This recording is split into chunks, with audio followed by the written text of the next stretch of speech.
Ladies and gentlemen, I am really pleased to introduce you into the topic of the world of RNA of the influenza A virus. My topic of the presentation is conserved RNA secondary structure, especially the conserved secondary structure motifs as the targets for the influenza A virus inhibition. First of all, I would like to introduce you to the topic of the influenza A virus genome organization and replication cycle. The influenza A virus genome consists of 8 single-stranded RNA molecules, which are negative sense. They are called vRNAs. They are also the heart of the genome.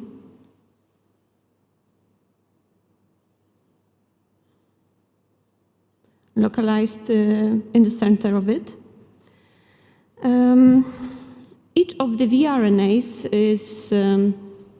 forms a ribonucleoprotein complex together with NP protein and also polymerase subunits. As the influenza virus enters the host cell, here, the genome is unpacked from this lipid bilayer, and the vRNA is transcribed to mRNA. The mRNA then is transported to the cytoplasm to use host cell machinery for protein biosynthesis. The next step is replication. The replication is a two-stage process in which the cRNA is produced. This is the intermediate and a template for vRNA synthesis. And this is the positive sense strand. When all components are ready, they are gathered near the membrane to be finally packaged and released from the host cell. The RNA structure plays many important roles in the viral replication cycle. It takes part in the interactions with other RNAs, with proteins and enzymes. It also regulates many processes which are carried out during the replication cycle. And this topic is studied for years. So some motifs have been described which are important for these processes. As an example may serve Panhandle structure, which is formed by the partially base pairing 5' and 3' ends of each of the segments, and it is a well-described motif, and also a structural dynamics of these motifs was recognized, which is important for the function of this RNA region. There are also other motifs which are important for example, RNA splicing. They regulate the transcription rate and protein synthesis. Another group of the RNA motifs are, the group is engaged in the RNA packaging, and the common feature of these motifs is high structural conservation. This conservation is reported not only in the in silico studies, but also by other research groups which provide experimental data, including in vivo studies. Here I present some motifs as an example. They They are confirmed by at least 3 independent studies, and also determined in the in vitro conditions. We attempted to gather all this information about these structures which are conserved and common for many viral strains in a review which was published at the end of 2020. And here I present a table which is in this publication. We can see that there is a lot of motifs which are really conserved. They are located in different RNA segments. So, what was the main aim of our study? We wanted to design effective influenza A virus inhibitors targeting viral RNA based on the secondary structure analysis. We also wanted to introduce chemical modifications to improve the properties of the proposed inhibitors.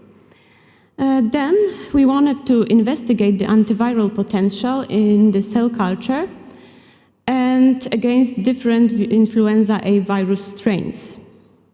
And these results, we wanted that to select, using these results, structural motifs and domains which are effective targets for the inhibitory approaches. First of all, we modeled secondary structure of segment 5 positive sense RNA. This secondary structure is modeled for the California strain, which is actually the strain that we use in the cell culture for our experimental tests. This structure was modeled by comparison to the Vietnam strain, which was well studied by us, and the structural data was published a few years ago by our group. We searched for conserved, for common secondary structure motifs, which may be important for the function of this RNA. And this structure served as a guide for the design of siRNAs. The target regions which we selected for the siRNA activity were located in the regions which were highly mapped with chemical reagents in the experiments concerning Vietnam strain. The regions were also accessible for oligonucleotide hybridization and, of course, conserved in terms of structure.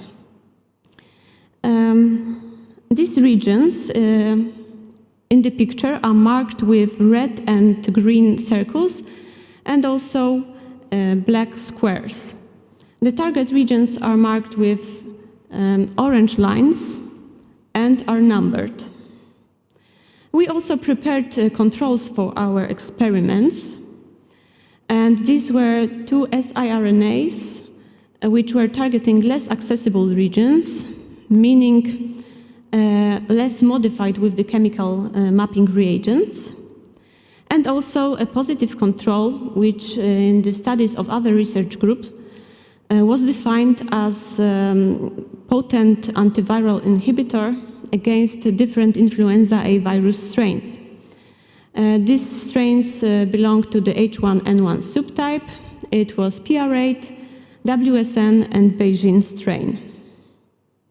We also had a negative control, which was scrambled siRNA.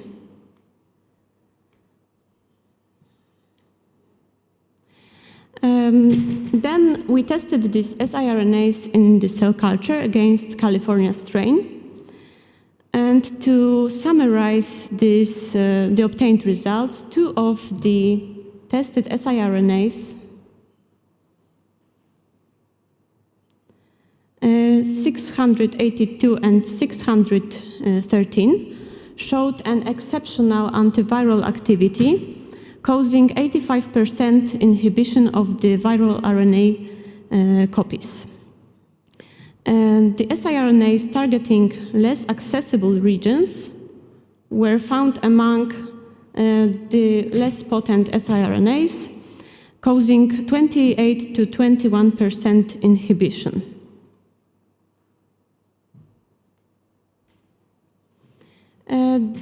The results obtained for the most potent siRNAs were also confirmed in immunofluorescent assay.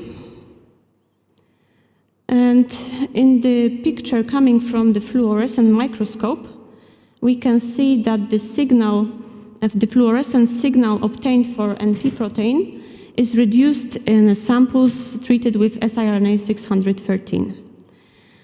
We also checked different concentrations of the siRNAs, and these results show that the antiviral effect is very dose-dependent. The next step was introduction of modifications into the selected siRNAs belonging to different groups of, let's say, activity, meaning that it was siRNA 613, the most potent, and the other two were less potent. The activity was medium or moderate. To briefly summarize these results, the siRNAs were modified in different positions of the strands, in one strand or in both strands. The modifications that we used were 2' fluoro modifications. They are at the bottom of the slide. Internucleotide thiophosphates, 2' O-methyl, and deoxyribonucleotides. For the most potent siRNA 613, the increased activity of the siRNA was detected for the modifications which were in the sense strand here. They caused almost 90% of inhibition. A similar effect was obtained using thiophosphate modifications in both strands. The other modifications were not able to increase the antiviral potential or even decreased the ability of the siRNA to inhibit influenza virus. Here I show a list of the most potent siRNAs, including the modified versions and the unmodified one. And here we can see I was not good at computer games. That modifications introduced into the siRNA 613 in the sense strand, especially modifications connected with 2' fluorocitidine and 2' fluorouridine, were the most potent. And we selected some of the siRNA variants for stability tests in serum and cellular lysates. We can see some discrepancies in these two model environments, but to summarize these results, we can see that the unmodified versions of the siRNAs incubated in serum, which were siRNAs 183 and 471, are almost completely degraded during 2 hours incubation, while the most potent siRNA 613 remains intact. About 30% of this RNA remains intact in the same time point. When it comes to cellular lysates, we can see that modifications introduced into siRNA 613, the 2' fluoro modifications and the internucleotide thiophosphates, increase the stability of the siRNA.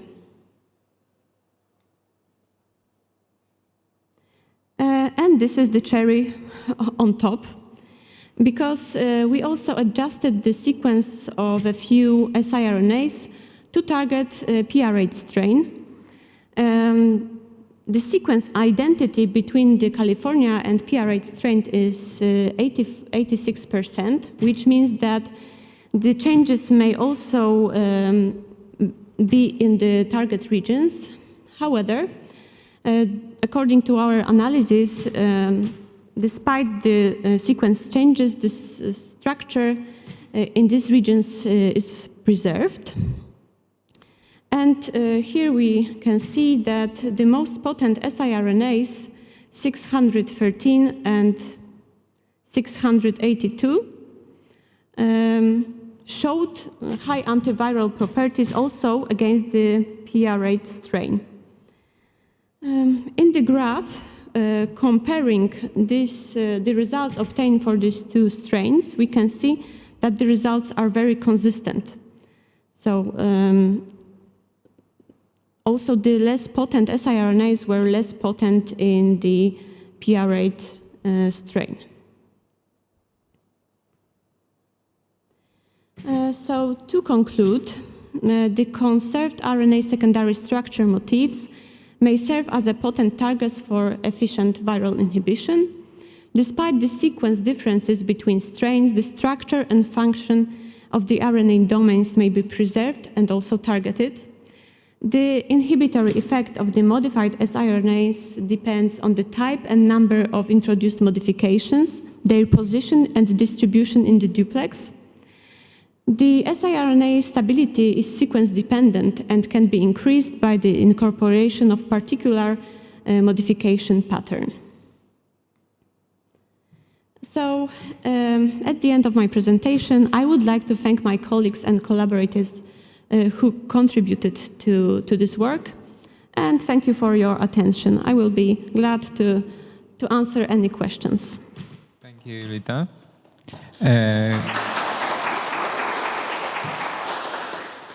Thank you, Julita. Now it's time for questions.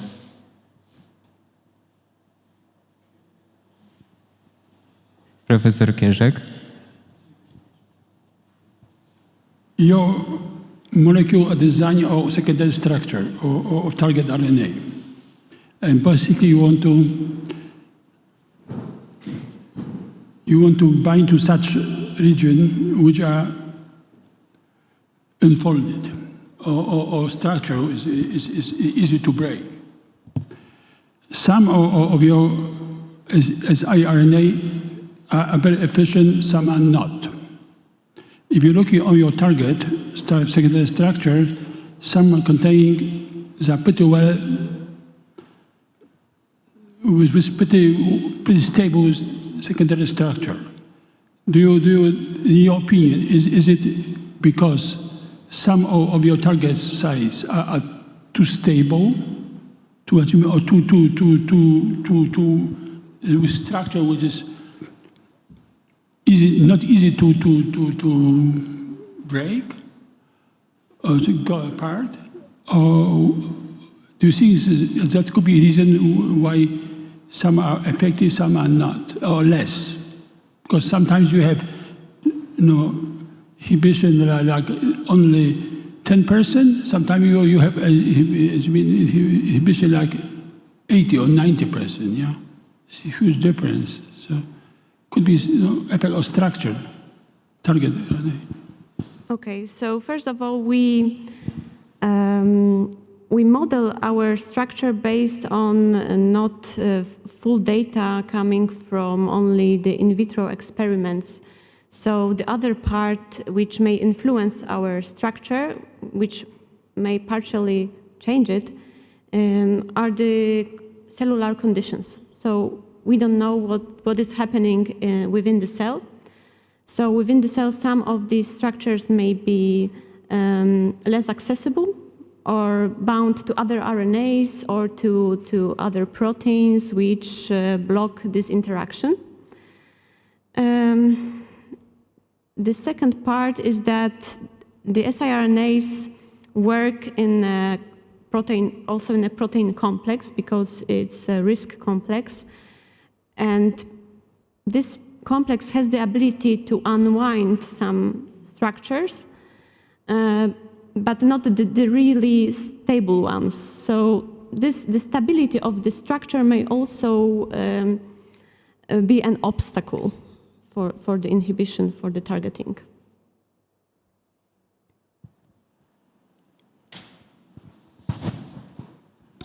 So following up a little bit what you said about that you don't know what's happening in a cell with your siRNA. So are you planning to maybe investigate what's going on? So because even if you're in your experiments that you are performing now, you don't see any toxicity, maybe there is something in a cell that will eventually in the long term cause the toxicity. So maybe it would be good to investigate and see if it really your siRNA doesn't bind to any RNA of the host cell. Are you planning something like that? We carried out only simple cytotoxicity tests, and these tests didn't show any changes in the cell viability.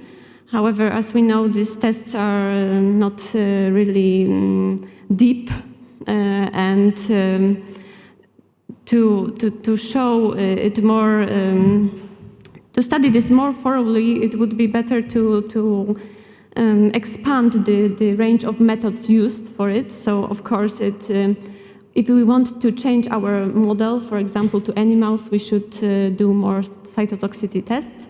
But we should also remember that we use these siRNAs in really low concentration. It was 8 nanomolar. So this concentration is even lower than the other reported studies. So it shouldn't be so cruel for the cells.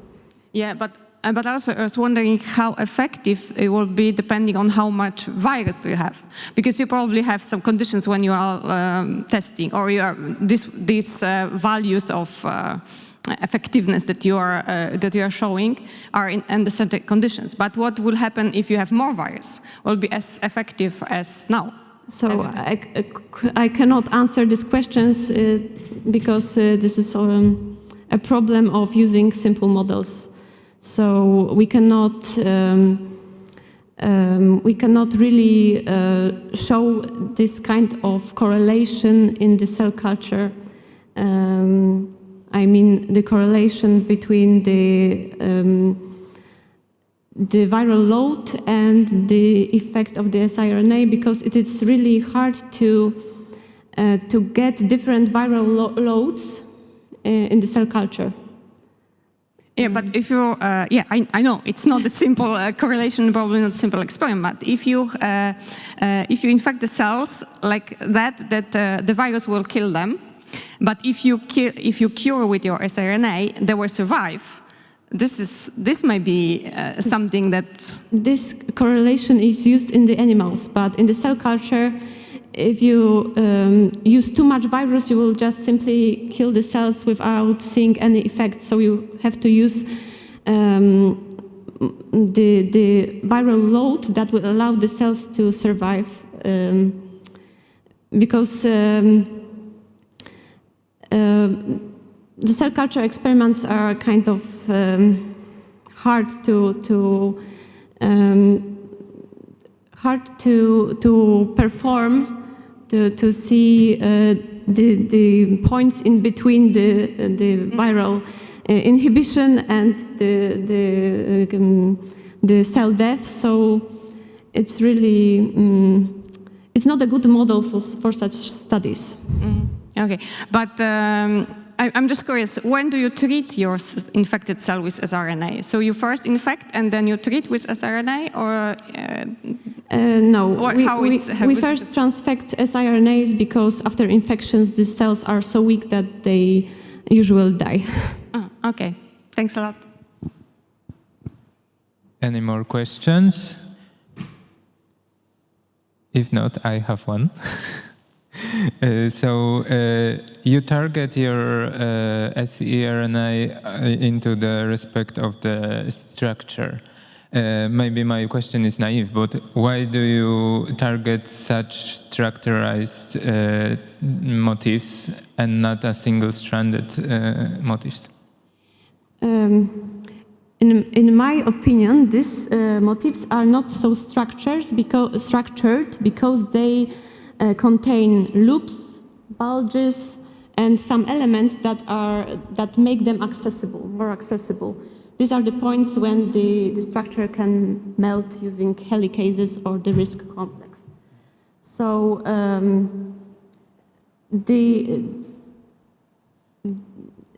they are partially single-stranded.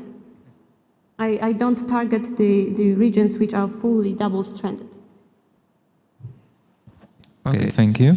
I don't see any other questions, so thank you once again, Julita.